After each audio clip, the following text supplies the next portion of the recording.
12 देखना, 12 में लिखा हुआ देखना है यहाँ पे, ठीक है।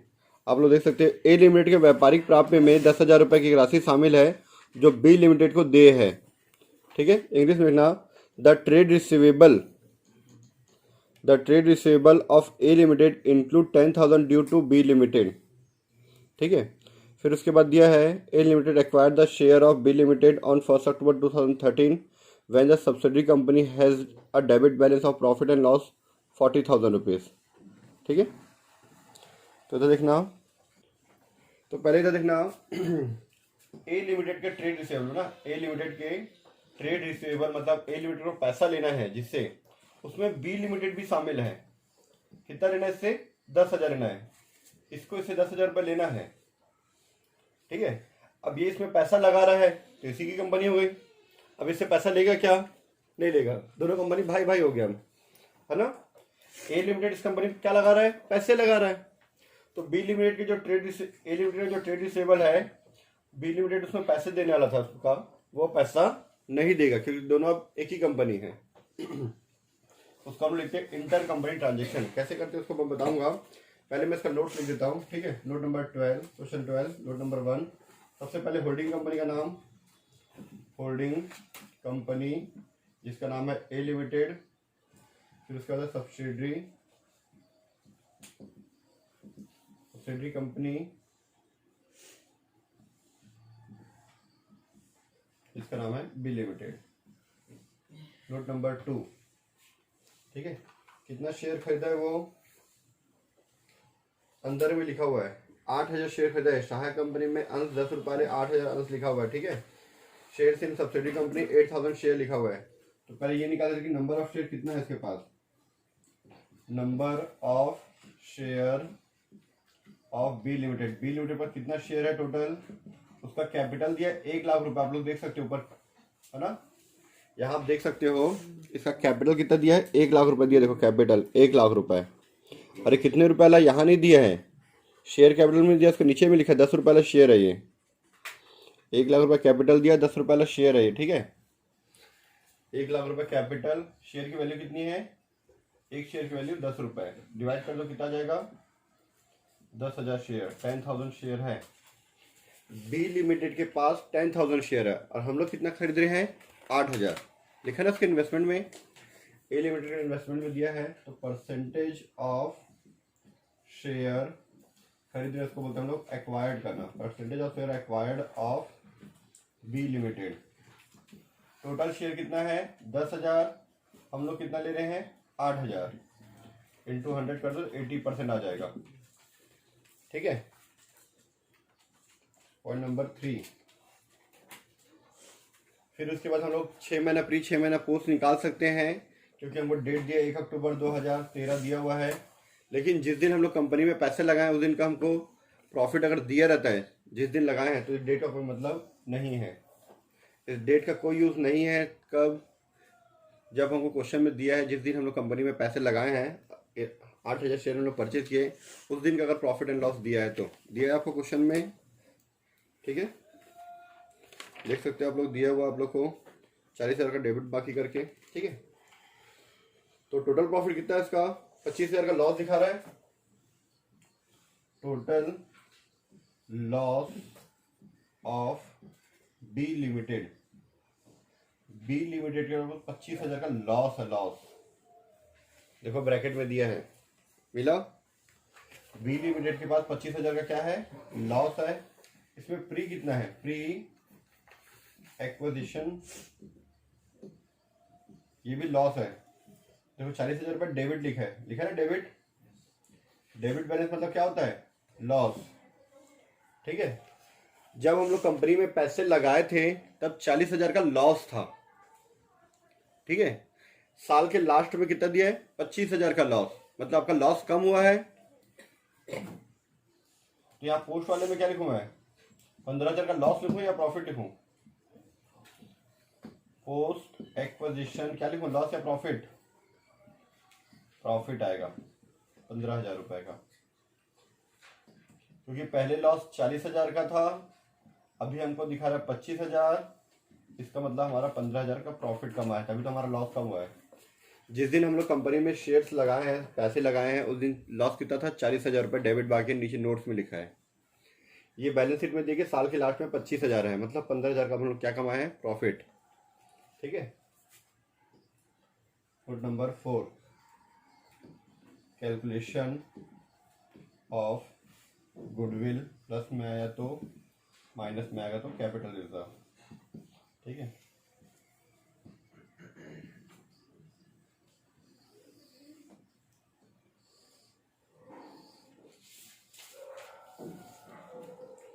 Cost of share acquired of B limited.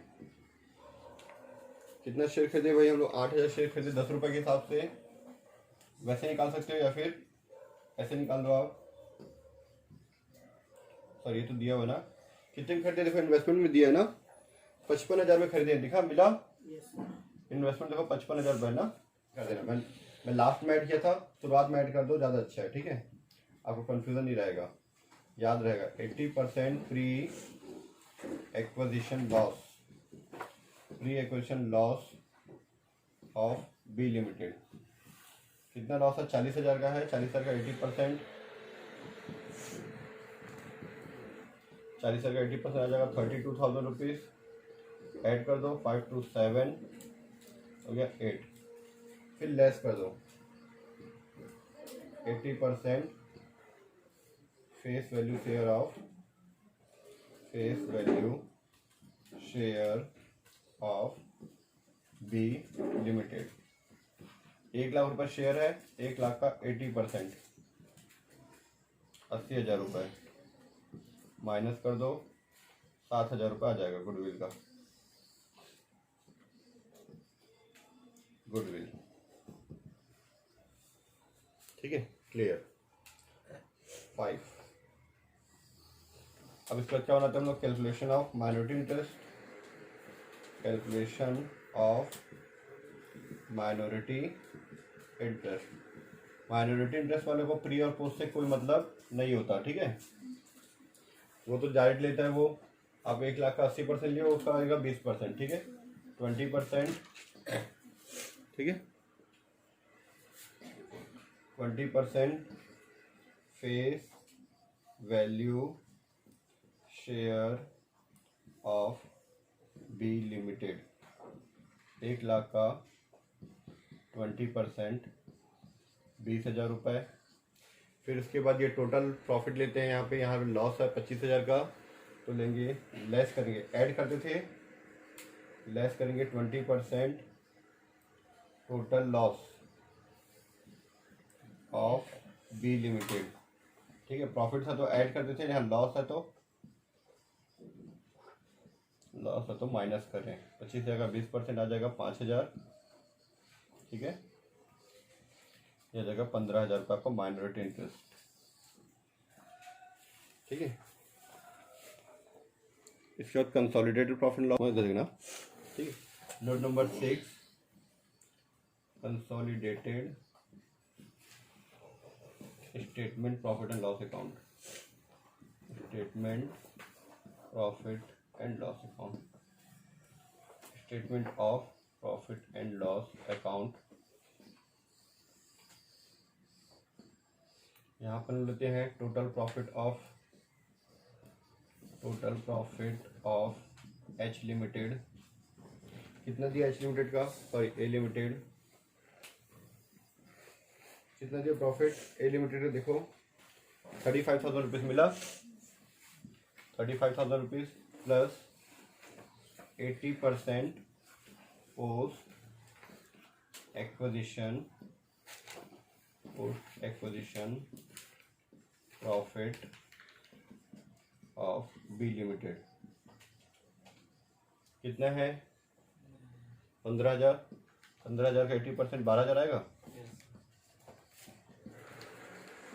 12,000 रुपये ऐड कर दो,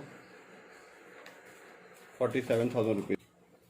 ठीक है, ये आपका आ गया 47,000 रुपीज़ आ गया आपका consolidated profit and loss account. ठीक है, अब इसके बाद बना लो आप लोग नोट्स टू अकाउंट बना लो। ठीक है, अब हम नोट्स टू अकाउंट बना लेते हैं। उसके लिए हम लोग को बैलेंस शीट देखना पड़ता है। नोट्स टू अकाउंट, ठीक है, सबसे स्पीड से बना लेता हूँ मैं, ठीक है। सबसे पहला पॉइंट क्या था हमारा, share capital. Point number 1 share capital, ठीक है। शेयर कैपिटल क्या दिया है, ऐड 81 दिया, 10 रुपये वाला है वैसे वो, पर दिया नहीं क्वेश्चन में, नीचे दिया हुआ है। 81 लिख के हम उसको टोटल यहीं पे कर दिए। Point number 2 reserve and surplus. Reserve and surplus, क्या जनरल रिजर्व वगैरह कुछ दिया है क्या, नहीं दिया है। ये दिया कंसोलिडेटेड प्रॉफिट लॉस लिख देंगे 47, ये वाला अमाउंट डाल दो। Consolidated statement of profit and loss account, ठीक है। कितना आ जाएगा 47,000 रुपीज, ठीक है। यही पे इसका कंप्लीट, अब कुछ है नहीं। Point number 3 current liability. Current liability में दिया ट्रेड पेबल दिया, देखो है ना, इंग्लिश में, हिंदी में व्यापारिक देता है ट्रेड पेबल्स, ठीक है। ट्रेड पेबल्स में दो लोग का है 80,000 और 30,000, ठीक है। ए लिमिटेड का कितना है 80,000 और बी लिमिटेड का 30,000। इसको मैं अंदर क्यों लिखा, क्योंकि बी लिमिटेड द्वारा देय है। देखो नीचे हिंदी में लिखा है due from B limited. B limited A limited को देता है 10,000 रुपये, ठीक है। बी लिमिटेड का जो उधारी है उसमें 10,000 किसको देना है, ए को देना है। तो क्या होगा, वो माइनस हो जाएगा, क्योंकि अब तो देगा नहीं, भाई भाई हो गए लोग, एक ही कंपनी है, ठीक है। माइनस, इसको देते हैं inter company transaction. Inter company transaction, ठीक है। थोड़ा सा गैप करके यहाँ से ले लो आप। इंटर कंपनी ट्रांजेक्शन, ठीक है। अब उनका वो आंतरिक मामला है, ठीक है। 10,000 रुपये माइनस करने के बाद 20,000 रुपये और 12 जाएगा आपका 1,00,000 रुपये, ठीक है। चलो ये हो गया हमारा। अब इसके बाद एसेट साइड देख लो आप। एसेट साइड में दिया हमारा सन्ड्री एसेट्स 190 और 80,000, ठीक है। तो नोट नंबर 4 इसको लिख देता मैं टेंजिबल एसेट्स में। टेंजिबल एसेट्स, टेंजिबल एसेट्स में सन्ड्री एसेट्स। सन्ड्री एसेट्स कितना दिया है, ए लिमिटेड और बी लिमिटेड कितना कितना दिया, देखो 1,90,000 और 80,000, ठीक है। तो डायरेक्ट लिख देते इसको बाहर, एक ही तो है और कुछ है नहीं। 190 और 80 ऐड कर दो तो 270, ठीक है। फिर 55,000 जो है शेयर जो दिया है वो यहाँ पे एडजस्ट हो चुका है तो नहीं आएगा। अगर ज़्यादा रहता तो लिखते 55,000 जो दिया इन्वेस्टमेंट जो 55,000, ये 55,000 बराबर हो गया, नील हो गया वो। फिर trade receivable, note number 5 trade receivable, इधर बेटा इधर ट्रेड रिसीवेबल्स, ठीक है। ट्रेड रिसीवेबल में वही ए लिमिटेड और बी लिमिटेड कितना दिया, ए लिमिटेड का ट्रेड रिसीवेबल 50,000, ठीक है, minus inter company transaction. B limited अपने पेबल में माइनस किया है तो ए लिमिटेड अपने रिसीवेबल में माइनस करेगा कि अब मेरे को ये 10,000 रुपये अब नहीं मिलेगा, ठीक है। टोटल मुझे 50,000 रुपये लेना मार्केट से, पर 10,000 हमारी बी कंपनी से लेना है, तो उसको माइनस करके मुझे अब कितना मिलेगा मार्केट से 40,000। मेरी जो कंपनी है बी लिमिटेड उससे नहीं मिलेगा, ठीक है। बी लिमिटेड कितना अलग से 25,000,